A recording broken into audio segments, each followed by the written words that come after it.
लेकिन क्या आजादी के वो दीवाने जो इस देश के लिए बलिदान हुए, 70 साल से ज्यादा होने के बाद इस देश के नेता लोग उनके सपनों को साकार कर पाए हैं? हकीकत आपके पीछे। आप इस क्षेत्र के मुखिया प्रतिनिधि हैं जी। चुनाव के समय तो बड़े बड़े वादा किए होंगे कि भैया हम अपने पंचायत को एकदम सुंदर बना देंगे। यही आपका पंचायत सुंदर है? जी, मेरा पंचायत सुंदर तो नहीं है जी।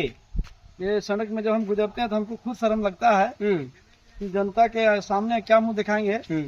लेकिन ये मेरे कार्य क्षेत्र का बाहर है, ये आरयू रोड है। लेकिन आजकल धरना में भी लाठी चलने लगी, मतलब लोकतांत्रिक मूल्यों का हनन होने लगा। लोग अब धरना देने से भी कतराते। जोहार, 15 अगस्त नजदीक है। 15 अगस्त को आप सभी लोगों को पता है कि हमारा देश 15 अगस्त 1947 को आजाद हुआ।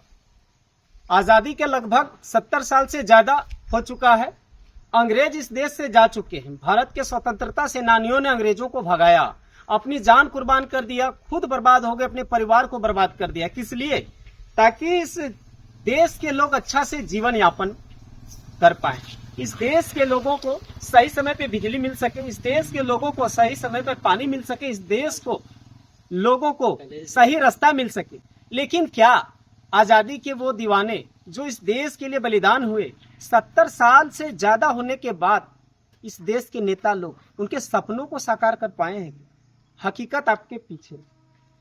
ये रहा अपना देश, अपना भारत, ये यहाँ की विकास। इस विकास की गाथा गाते गाते इस देश के जो नेतागण हैं थकते तक नहीं है। जनता को इतने बड़े बड़े सपने दिखाते हैं, मुंगेरी लाल के सपने दिखाते हैं। चुनाव के समय जनता को लगता है कि भाई मेरा देश, मेरा राज्य, मेरा गांव, मेरा क्षेत्र अब तो लंदन बन जाएगा।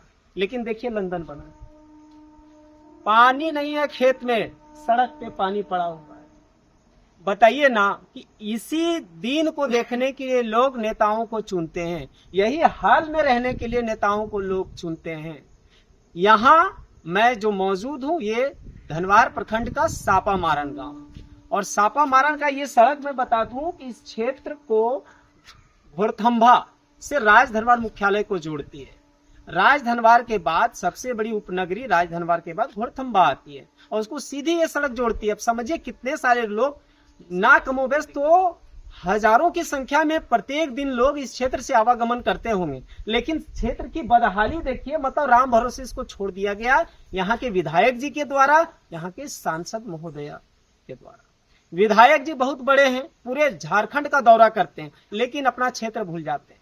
सांसद महोदया जी कैबिनेट की मंत्री हैं, लेकिन अपना लोकसभा क्षेत्र भूल जाती है। काफी हास्यास्पद चीज है ये। लोग आपको भरोसे के साथ चुनती है कि भैया आप सबसे अच्छा व्यक्ति हैं, आपको चुनते हैं, आप मेरा ये जो दिक्कत है उसको हरिएगा। लेकिन क्या आप लोग हरिएगा? आप लोग और लोगों को कचड़े में छोड़ देते। आइए लोकल लोगों से बात करते हैं। देश का युवा, कितना साल उम्र है आपका? 19 साल। 19 साल। क्या नाम है? साजन कुमार वर्मा। साजन कुमार वर्मा है हमारे साथ, बात करते हैं। साजन कुमार, ये जो रोड का जो स्थिति है साजन कुमार, कैसा लगता है? बहुत जर्जर है स्थिति, और इस रोड से धनवार से स्टेशन तक जाने में बहुत दिक्कत होता है। उसके बाद यहाँ 2 स्कूल है, स्कूल के बच्चों को भी बहुत ज्यादा दिक्कत होता है सुबह सुबह, और जब रिटर्न आते हैं पढ़ के बहुत परेशानी होती है, बहुत परेशानी होती है।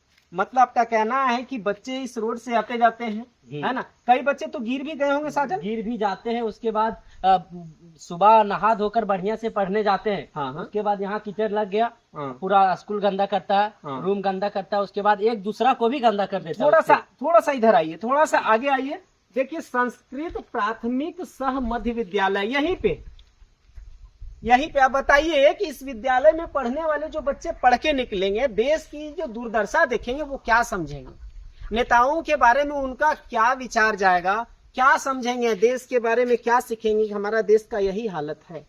हाँ, नेताजी, मंत्री जी, उनके कार्यकर्ता जी, मैं मानता हूं कि हमारी वीडियो को नेताजी नहीं देख रहे होंगे, बड़ा बड़ा विकास कार्यक्रम में बिजी होंगे, लेकिन उनके कार्यकर्ता लोग जो वोट के समय उनको हमारे द्वार तक लेकर आते हैं, लोगों के द्वार तक लेकर आते हैं। थोड़ा सा आपसे करजोर गुजारिश है, विनती है, रिक्वेस्ट है, आरजू है, इस वीडियो को उनके व्हाट्सएप अकाउंट में थोड़ा ट्रांसफर कर दीजिए, यदि आप सही चाहते हैं आपके क्षेत्र का विकास हो तो।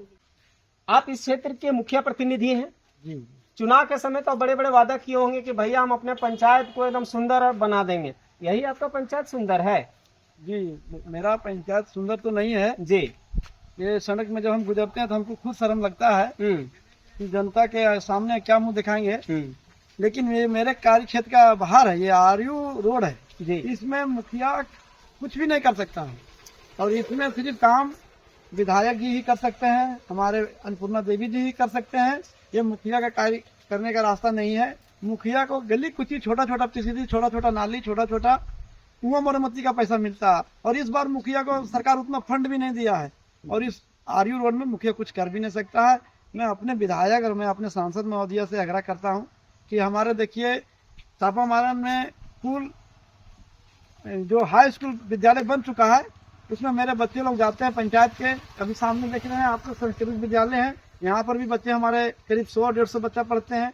बहुत परेशानी हो रहा है। मैं दोनों से आग्रह करता हूँ कि हमारे रोड का तुरंत से तुरंत काम हो जाए और अगर काम तुरंत नहीं होता है तो हम पहले भी बोल चुके हैं कि अब हम लोग प्रखंड मुख्यालय या जिला मुख्यालय में धरना देंगे पूरे पंचायत वासियों, ताकि हमारा सड़क बने, और सड़क नहीं बनेगा तब तक हम लोग धरना से उठेंगे नहीं। धरना देंगे, यही लास्ट जनता के पास रह जाता है उपाय, लोकतांत्रिक उपाय। लेकिन आजकल धरना में भी लाठी चलने लगी, मतलब लोकतांत्रिक मूल्यों का हनन होने लगा। लोग अब धरना देने से भी कतराते हैं। खैर मुखिया जी कह रहे हैं कि हम धरना देंगे तो देंगे जरूर। सही बात है कि ये जो क्षेत्र है इनके क्षेत्राधिकार से बाहर है, इनके साथ इतना बड़ा फंड नहीं होता, लेकिन जिनके पास फंड होता है वो नजरअंदाज कर चुके हैं इस क्षेत्र को। तब तक के लिए जोहार, नमस्कार। झार खबर से मैं हूं राहुल कुमार। खबर कैसी अच्छी हो तो शेयर कीजिएगा।